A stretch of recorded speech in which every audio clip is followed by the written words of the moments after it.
আমরা দুনিয়াতে সফল হতে আসিনি। আমরা দুনিয়াতে সফলতা অর্জন করতে চাই না। আমরা সফলতা অর্জন করতে চাই আখিরাতে। কথা বলেন ঠিক কিনা? জোরে বলেন ঠিক কিনা? আল্লাহ পাক রব্বুল আলামিন বলেন, ইয়া আইয়ুহাল্লাযীনা আমানু হাল আদুল্লুকুম আলা তিজারাতিন তুনজিকুম মিন আযাবিন আলীম। জোরে বলেন আল্লাহু আকবার। আর একবার বলেন আল্লাহু আকবার। আল্লাহ পাক রব্বুল আলামিন বান্দাকে লক্ষ্য করেন। এখানে আল্লাহ পাক রব্বুল আলামিন বললেন, ইয়া আইয়ুহাল্লাযীনা আমানু, হে ঈমানদারগণ, হে বিশ্বাসীগণ, যারা আমাকে আল্লাহ হিসেবে মেনে নিয়েছো, যারা আমাকে রব হিসেবে মেনে নিয়েছো, যারা আমার রাসূলকে নবী হিসেবে মেনে নিয়েছো, যারা আখিরাতকে বিশ্বাস করেছো, আল্লাহ পাক রব্বুল আলামিন তাদেরকেই লক্ষ্য করে বললেন, ইয়া আইয়ুহাল্লাযীনা আমানু হাল আদুল্লুকুম আলা তিজারাতিন তুনজিকুম মিন আযাবিন আলীম। সুবহানাল্লাহ বলেন না? আল্লাহ পাক বললেন, হে ঈমানদারগণ, আমি কি তোমাদেরকে এমন একটা ব্যবসার সন্ধান দেব, এমন একটা ব্যবসার সন্ধান দেব না? প্রশ্ন করলেন আল্লাহ, এ বান্দারা, তোমাদেরকে আমি এমন একটা ব্যবসার সন্ধান দেব না যে ব্যবসা তোমাদেরকে অনেক কঠিন আযাব থেকে রক্ষা করবে? চিৎকার দিয়ে বলেন সুবহানাল্লাহ। আলহামদুলিল্লাহ। আল্লাহ পাকের দরবারে লক্ষ লক্ষ কোটি কোটি শুকরিয়া, যে মহান মনিব আমাদের সকলকে হাজার মানুষের ভিতর থেকে যাচাই করে বাছাই করে দয়া এবং মায়া করে আল্লাহ তাআলার ছোট্ট একটি জান্নাতের বাগানে বসার মতো সুযোগ দান করেছেন। সে মহান মনিবের দরবারে শুকরিয়া আদায় করি। সকলেই দিল থেকে, অন্তর থেকে উচ্চ স্বরে বলি আলহামদুলিল্লাহ। আমার বাপজানেরা, বাড়িতে কি ঝগড়া করে আছেন? মন খারাপ? জান্নাতের বাগানে এসে খুশি না বেজার? জোরে বলবেন আলহামদুলিল্লাহ। আরেকবার বলেন আলহামদুলিল্লাহ। দরুদ সালাম বর্ষিত হোক বিশ্ব মানবতার দূত, বিশ্ব নবী, দয়ার নবী জনাবে মুহাম্মদ রাসূলুল্লাহ। সকলে বলি সাল্লাল্লাহু আলাইহি ওয়াসাল্লাম। আমি আলোচনার শুরুতে কয়েকটা প্রশ্ন করতে চাই। সন্তান মুসলমানের হলে উচ্চ স্বরে জবাব দেবেন ইনশাআল্লাহ। দেওয়া যাবে তো? বলেন তো, আমাকে আপনাকে সৃষ্টি করেছে কে? দেখার মতো শক্তি দিয়েছে কে? ধরার মতো শক্তি দিয়েছে কে? চলার মতো শক্তি দিয়েছে কে? নামাজ পড়বো কাকে খুশি করার জন্য? সামনে রমজান মাসে রোজা রাখবো কাকে খুশি করার জন্য?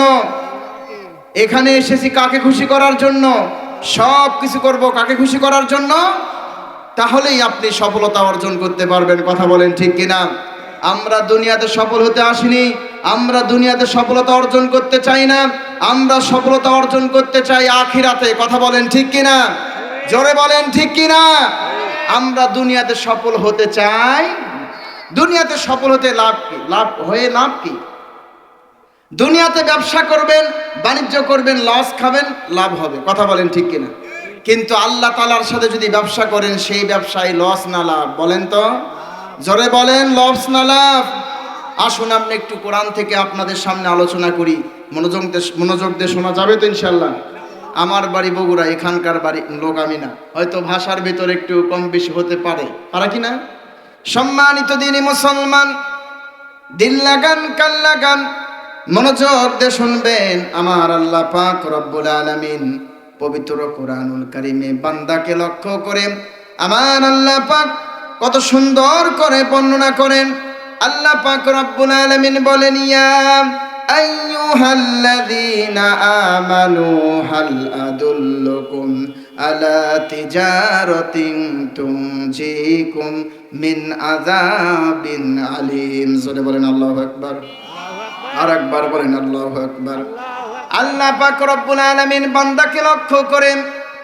এখানে আল্লাহ পাক রব্বুল আলামিন বললেন, ইয়া আইয়ুহাল্লাযীনা আমানু, হে ঈমানদারগণ, হে বিশ্বাসীগণ, যারা আমাকে আল্লাহ হিসেবে মেনে নিয়েছো, যারা আমাকে রব হিসেবে মেনে নিয়েছো, যারা আমার রাসূলকে নবী হিসেবে মেনে নিয়েছো, যারা আখিরাতকে বিশ্বাস করেছো, আল্লাহ পাক রব্বুল আলামিন তাদেরকেই লক্ষ্য করে বললেন, ইয়া আইয়ুহাল্লাযীনা আমানু হাল আদুল্লুকুম আলা তিজারাতিন তুনজিকুম মিন আযাবিন আলীম।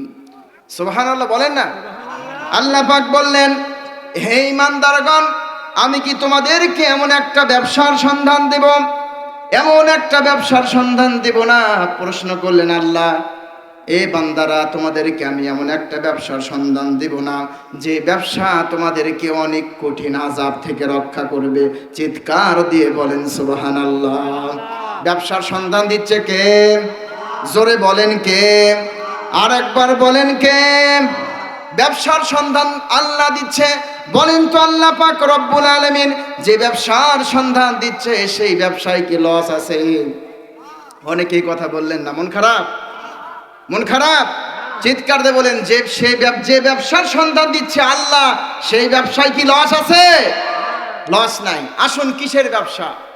আল্লাহ পাক বললেন, তুমিনুনা বিল্লাহি ওয়া রাসূলিহি ওয়া তুজাহিদুনা ফি সাবিলিল্লাহি বিআমওয়ালিকুম ওয়া আনফুসিকুম যালিকুম খায়রুল লাকুম ইন কুনতুম তা'লামুন। চিৎকার দিয়ে বলেন আল্লাহু আকবার। আল্লাহ পাক বললেন সেই ব্যবসার সন্ধানের কথা।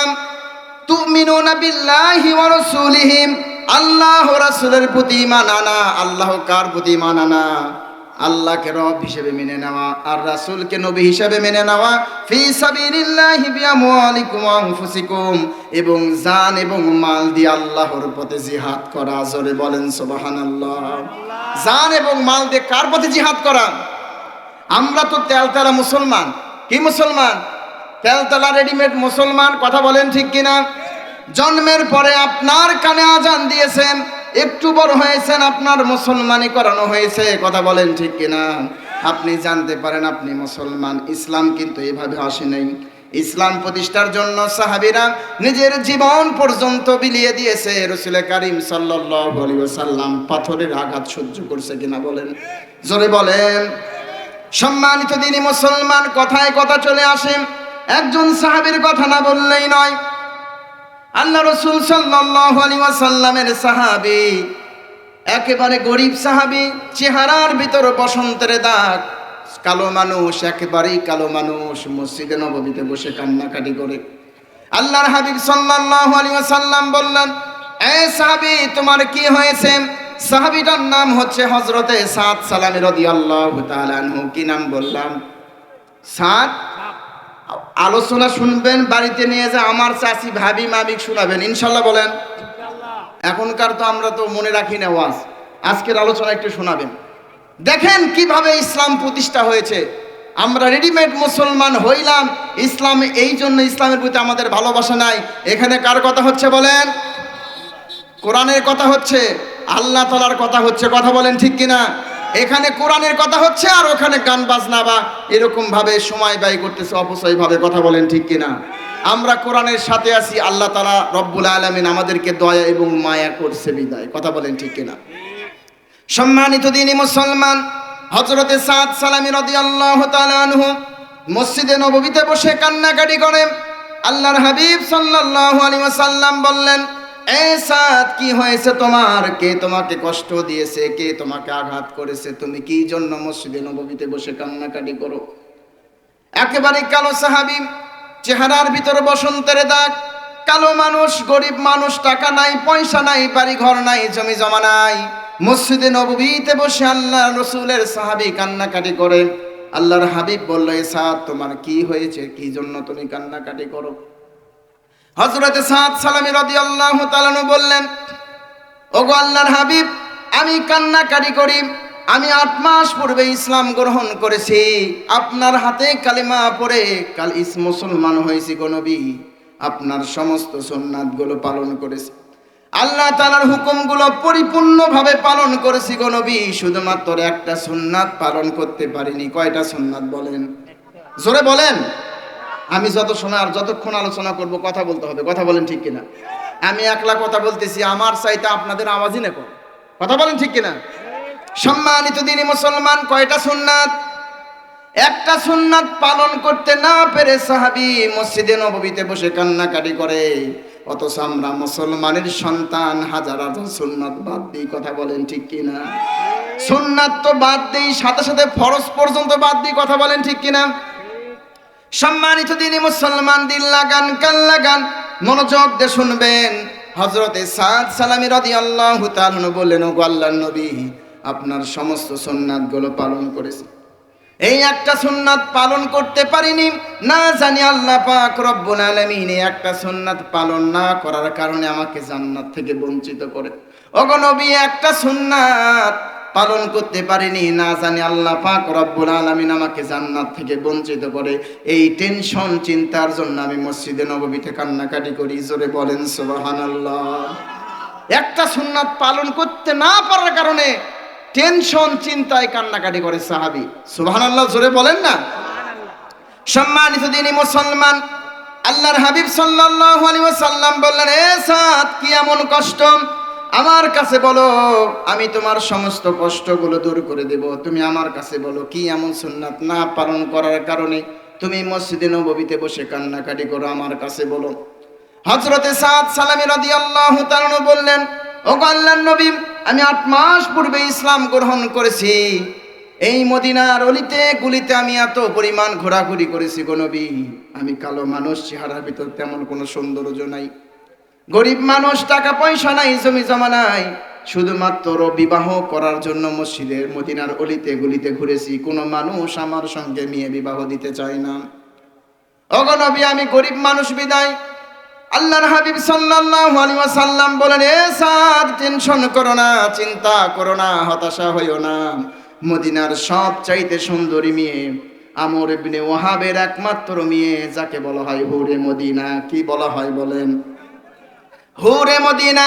মদিনার সবচাইতে ধনী সাহাবী আমর ইবনে ওয়াহাবের একমাত্র মেয়ে আছে, আমি শুনেছি সে মদিনার ভিতরে সবচাইতে সুন্দরী, যাকে বলা হয় হুরে মদিনা। এই সাদ, টেনশন করো না, চিন্তা করো না, আমি নবী সেই আমর ইবনে ওয়াহাবের মেয়ের সঙ্গে তোমার বিবাহের ব্যবস্থা করে দিলাম। চিৎকার দিয়ে বলেন সুবহানাল্লাহ। মদিনার সবচাইতে ধনী সাহাবী আমর ইবনে ওয়াহাবের মেয়ের সঙ্গে বিবাহ দিচ্ছে কে? নবী। সুবহানাল্লাহ বলেন না। বলেন তো, সাহাবীর মনটা খারাপ না ভালো? কথা বলেন না। সম্মানিত দিনী মুসলমান, দিল লাগান, কান লাগান, একটু মনোযোগ দিয়ে শুনবেন। সাদ সালামীর মনটা ভালো হয়ে গেল। আল্লাহর হাবিব সাল্লাল্লাহু আলাইহি ওয়াসাল্লাম একটা চিঠি লিখে দিলেন। সাদ সালামীকে বলেন, এই সাদ, এই চিঠিটা নিয়ে আমর ইবনে ওয়াহাবের বাড়িতে তুমি চলে যাও। সাদ সালামী অন্তরে খুশি, অন্তরে হাসি, মুখে হাসি নিয়ে সাদ সালামী আমর ইবনে ওয়াহাবের বাড়ির দিকে রওনা দিলেন। আমর ইবনে ওয়াহাবের বাড়িতে গেলেন, দরজায় নক দিলেন, আমর ইবনে ওয়াহাব বের হয়ে চলে আসলো। সাদ সালামী রাদিয়াল্লাহু তাআলা বললেন, ও আল্লাহর রাসূলের সাহাবী, আপনার মেয়ের সঙ্গে আল্লাহর হাবিব সাল্লাল্লাহু আলাইহি ওয়াসাল্লাম আমাকে বিবাহ দিয়েছে। এই যে পত্র দেখেন, চিঠি দেখেন। আমর ইবনে ওয়াহাব চিঠির দিকে দেখেন আর সাদ সালামীর দিকে তাকায়। বলেন তো, সাদের চেহারা কি ভালো ছিল? জোরে বলেন। চেহারা ভালো ছিল কি? চেহারা ভালো ছিল না। কালো মানুষ, চেহারার ভিতরে বসন্তের দাগ, গরিব মানুষ, টাকা পয়সা কিছু নাই। একবার চিঠির দিকে তাকায় আর একবার সাদের দিকে তাকায়। আমর ইবনে ওয়াহাব রাগান্বিত হয়ে সাদ সালামী রাদিয়াল্লাহু তাআলাকে দূর দূর করে তাড়িয়ে দিলেন। যখন আমর ইবনে ওয়াহাব আর সাদের ভিতর কথা চলছিল, আমর ইবনে ওয়াহাবের মেয়ে দরজার আড়ালে থেকে সমস্ত কথাগুলো শুনছিল। জোরে বলেন সুবহানাল্লাহ। বদর দেখিনি, উহুদ দেখিনি, খন্দক দেখিনি, তাবুক দেখিনি, কোরআন হাদিস পড়ে শুনে জেনেছি আমি, কোরআন হাদিস পড়ে শুনে জেনেছি আমি, সংগ্রামী ছিল আমার নবীর জীবনী। ঠিক কিনা বলেন? সংগ্রামী ছিল আমার নবীর জীবনী। ইমাম খতিব ছিলেন নবী সারা জীবন ধরে, রাষ্ট্রনায়ক বিচারপতি সবই ছিলেন ঘরে। ঠিক কিনা বলেন? আর একবার বলেন ঠিক কিনা। ইমাম খতিব ছিলেন নবী সারা জীবন ধরে, রাষ্ট্রনায়ক বিচারপতি সবই ছিলেন ঘরে। সেই নবীজির কিছু জীবন মানলে হবে নি, সংগ্রামী ছিল আমার নবীর জীবনী, সংগ্রামী ছিল আমার নবীর জীবনী। বদর দেখিনি, বলেন বদর দেখিনি, উহুদ দেখিনি, খন্দক দেখিনি, তাবুক দেখিনি। কোরআন হাদিস পড়ে শুনে জেনেছি আমি, কোরআন হাদিস পড়ে শুনে জেনেছি আমি, সংগ্রামী ছিল আমার, সংগ্রামী ছিল আমার নবীর জীবনী। সাহাবীরা জীবন দিতেন দিন কায়েমের তরে, আমরা শুধু বসে আছি তসবিহ নামাজ পড়ে। ঠিক কিনা বলেন, জোরে বলেন ঠিক কিনা। সাহাবীরা জীবন দিতেন দিন কায়েমের তরে, আমরা শুধু বসে আছি তসবিহ নামাজ পড়ে। এমন ভাবে গড়লে জীবন নাজাত হবে নি, এমন ভাবে গড়লে জীবন নাজাত হবে নি, সংগ্রামী ছিল আমার নবীর জীবনী, সংগ্রামী ছিল আমার নবীর জীবনী। নারায়ে তাকবীর। আল কোরআনের আলো, আল হাদিসের আলো। অনেক ঘরে জ্বালাছেন, জ্বালিয়ে পুরে সারকার হয়ে গেছে, এবার সংসদে জ্বালাতে হবে। কথা বলেন ঠিক কিনা। আল কোরআনের আলো, কোরআন হাদিস যেখানে, আলেম ওলামা যেখানে, এই সুদ ঘুষ যেখানে। আলহামদুলিল্লাহ বলেন। যাক, আপনারা একটু বোঝেন, তাহলে সুদ ঘুষের কাছে যাওয়া যাবে। সম্মানিত দিনী মুসলমান, আর ভূমিকা নয়, মূল আলোচনায় যায়, একটু খেয়াল করবেন। আমর ইবনে ওয়াহাব একবার চিঠির দিকে তাকায়, একবার সাদের দিকে তাকায়। আমর ইবনে ওয়াহাব দূর দূর করে সাদ সালামিকে তাড়িয়ে দিলেন। আমর ইবনে ওয়াহাবের মেয়ে দরজার আড়ালে থেকে সমস্ত কথাগুলো শুনছিল।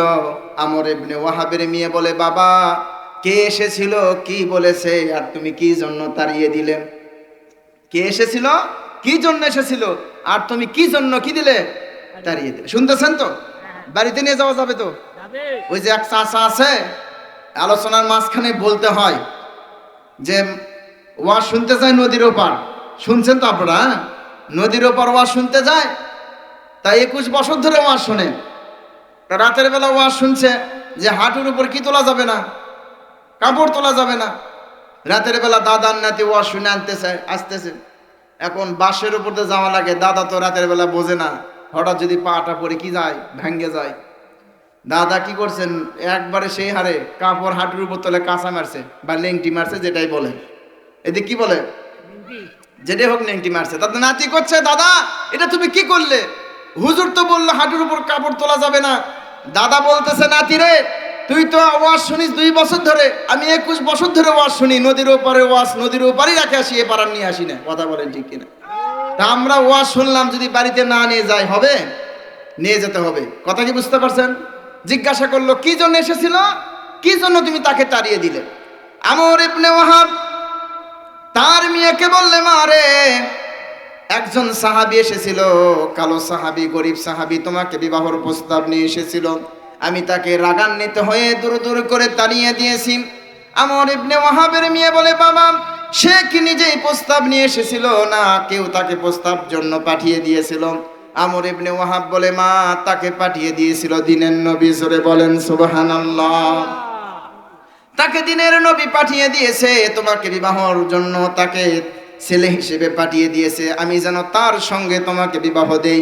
কিন্তু মারে আমি কি বাবা হয়ে কি জন্য গরিব ছেলের সাথে তোমাকে বিবাহ দিব?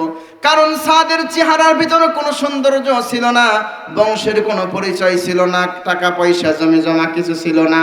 এই জন্য আমি দূর দূর করে তাড়িয়ে দিয়েছি।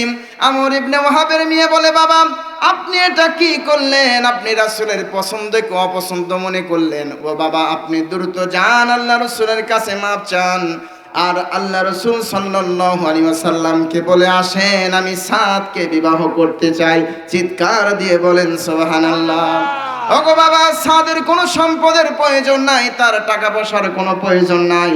যেহেতু আল্লাহর নবী সাল্লাল্লাহু আলাইহি ওয়াসাল্লাম আমার জন্য সাদকে পছন্দ করেছে বাবা, আমি বিবাহতে রাজি। আপনি দ্রুত যান, আল্লাহ রাসূলকে বিবাহের ব্যবস্থা করতে বলেন।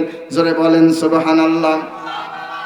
আমর ইবনে ওয়াহাব একটা দৌড় দিলেন, রাসূল সাল্লাল্লাহু আলাইহি ওয়াসাল্লামের নিকটে গেলেন। ওগো আল্লাহর হাবিব, আমাকে মাফ করে দেন, আমাকে ক্ষমা করে দেন, আমি বিরাট বড় ভুল করেছি। ওগো নবী, আমি ভুল করেছি, আপনার প্রস্তাবকে আমি প্রত্যাখ্যান করেছি। গো নবী, আপনি আমাকে মাফ করে দেন। আর আমার মেয়ে আপনার এই সাদ, আপনার এই পছন্দের সাদের সঙ্গে আমার মেয়ে বিবাহ করতে রাজি আছে। আপনি বিবাহের ব্যবস্থা করেন। আপনি কি করেন? বিবাহের ব্যবস্থা করেন।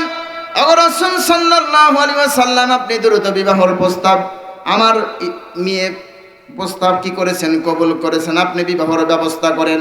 সাদ সালামী রাদিয়াল্লাহু তাআলা আনহু এতটাই গরীব ছিলেন, তার টাকা ছিল না, পয়সা ছিল না, জমি জমা কিছুই ছিল না। হযরত রাসূল সাল্লাল্লাহু আলাইহি ওয়াসাল্লাম সাদের বিবাহের জন্য 600 দিরহামের মোহর ধার্য করলেন। কয়শো দিরহাম? 600 দিরহাম। কয়শো দিরহাম? 600 দিরহাম দিন মোহর ধার্য করলেন। আল্লাহর হাবিব সাল্লাল্লাহু আলাইহি ওয়াসাল্লাম বলল, সাদ রে, এই বিবাহের জন্য আমি রাসূল 600 দিরহাম দিন মোহর ধার্য করলাম। আল্লাহ রাসূলের সাহাবী হযরত সাদ সালামী এতটাই গরীব ছিলেন, তার কাছে দিন মোহরের কোনো ব্যবস্থা ছিল না, টাকা পয়সা ছিল না। কয়েকজন সাহাবী মিলে 600 দিরহামের ব্যবস্থা করে তাকে দান করলেন। চিৎকার দিয়ে বলেন সুবহানাল্লাহ। সম্মানিত দিনী মুসলমান, সময় যেহেতু অল্প, আলোচনা শেষ করতে হবে, একটু খেয়াল করেন। সাদ সালামী রাদিয়াল্লাহু তাআলার কাছে কোনো টাকা পয়সা ছিল না, 600 দিরহামের ব্যবস্থা করে দেওয়া হলো। সাদ সালামী রাদিয়াল্লাহু তাআলা আনহু 600 দিরহাম নিয়ে আল্লাহর হাবিব সাল্লাল্লাহু আলাইহি ওয়াসাল্লাম বললেন, সাদ রে, তুমি বাজারে যাও, তোমার বিবাহের জন্য সদাই করে নিয়ে আসো, তোমার বিবির জন্য কাপড় চোপড় কিনে নিয়ে আসো। জোরে বলেন সুবহানাল্লাহ। সাদ সালামী রাদিয়াল্লাহু তাআলা আনহু মনে খুশি নিয়ে, মুখে হাসি নিয়ে বাজারে গেলেন। 600 দিরহাম দিয়ে বাজার ক্রয় করার জন্য, বিবাহের সদাই করার জন্য। হযরতে সাদ সালামী রাদিয়াল্লাহু তাআলা আনহু যখন বাজারে গেলেন, দোকানে গিয়ে বিভিন্ন জিনিসপত্র কিনলেন, বিবাহের জন্য সরঞ্জাম কেনা শুরু করলেন। ইতিমধ্যেই মদিনার বাজারের ভিতর কে যেন চিৎকার দিয়ে বলল, গো সাহাবী, আল্লাহ রাসূলের সাহাবীরা, কে কোথায় তোমরা গো? তোমরা যুদ্ধের জন্য তৈরি হয়ে নাও। আল্লাহর হাবিব সাল্লাল্লাহু আলাইহি ওয়াসাল্লাম উহুদের যুদ্ধের ডাক দিয়েছে। চিৎকার দিয়ে বলেন সুবহানাল্লাহ। তোমরা তৈরি হয়ে নাও যুদ্ধের জন্য। আল্লাহর হাবিব সাল্লাল্লাহু আলাইহি ওয়াসাল্লাম উহুদের যুদ্ধের ডাক দিয়েছে। এই উহুদের যুদ্ধে আল্লাহ রাসূল সাল্লাল্লাহু আলাইহি ওয়াসাল্লাম দুইজন সাহাবীকে বিবাহ দিয়েছিলেন। কয়জন সাহাবী? একজনের নাম হযরতে হানজালা রাদিয়াল্লাহু তাআলা আনহু, আর একজনের নাম সাদ সালামী রাদিয়াল্লাহু তাআলা আনহু। হানজালারটা বলার মতো সময় নাই, সাদেরটা শেষ করে দিই ইনশাআল্লাহ। সম্মানিত দিনী মুসলমান, সাদ সালামী চিন্তা করলেন, একদিকে আমার কষ্ট ছিল, আল্লাহ রাসূল সাল্লাল্লাহু আলাইহি ওয়াসাল্লাম মদিনার সবচাইতে সুন্দরী সাহাবী, ধনী সাহাবীর মেয়ে, সবচাইতে সুন্দর সাহাবীর সবচাইতে সুন্দরী মেয়ে হুরে মদিনার সঙ্গে আমার বিবাহের ব্যবস্থা করে দিলেন। এবং আল্লাহ রাসূল সাল্লাল্লাহু আলাইহি ওয়াসাল্লাম আমাকে 600 দিরহামের ব্যবস্থা করে দিলেন। আমি এইদিকে নতুন বউ, এইদিকে আবার যুদ্ধে। রাসূল সাল্লাল্লাহু আলাইহি ওয়াসাল্লাম যুদ্ধের ডাক দিয়েছে, আমি কোন দিকে যাব? আমরা হলে কি করতাম? আগে বিয়ে। কথা বলেন ঠিক কিনা? জোরে বলেন না। আগে বিয়ে, পরে যা হয় হোক। আর সাহাবীরা কিভাবে ইসলামকে ভালোবেসেছেন। সম্মানিত দিনী মুসলমান, হযরত সাদ সালামী রাদিয়াল্লাহু তাআলা আনহু বললেন, আমার বিবাহের প্রয়োজন নাই, যেহেতু আল্লাহর হাবিব সাল্লাল্লাহু আলাইহি ওয়াসাল্লাম যুদ্ধের ডাক দিয়েছে, আমি সমস্ত কিছু বাদ দিয়ে আগে যুদ্ধে যাব। জোরে বলেন সুবহানাল্লাহ। হযরত সাদ সালামী রাদিয়াল্লাহু তাআলা আনহু বিবাহের সরঞ্জামগুলো দোকানদারের কাছে নিয়ে গেলেন। দোকানদারকে বলেন, ও দোকানদার ভাই, এগুলো ফেরত নাও। দোকানদার বললে ফেরত নেওয়া যাবে না। বললে একটু ফেরত নাও, আমি টাকা পয়সা নিব না। তোমার দোকানে কি আমার যুদ্ধের জন্য তরোয়াল ঢাল আছে নাকি? আমাকে এই জিনিসের বিনিময়ে তোমার দোকান থেকে একটা তরোয়াল, একটা যুদ্ধের ঢাল দাও। সম্মানিত দিনী মুসলমান, সাদ সালামী রাদিয়াল্লাহু তাআলা আনহু বিবাহের সদাইগুলো দোকানদারের কাছে ফেরত দিলেন এবং দোকান থেকে একটা তরোয়াল, একটা ঢাল নিয়ে উহুদের প্রান্তে গেলেন যুদ্ধে। জোরে বলেন সুবহানাল্লাহ।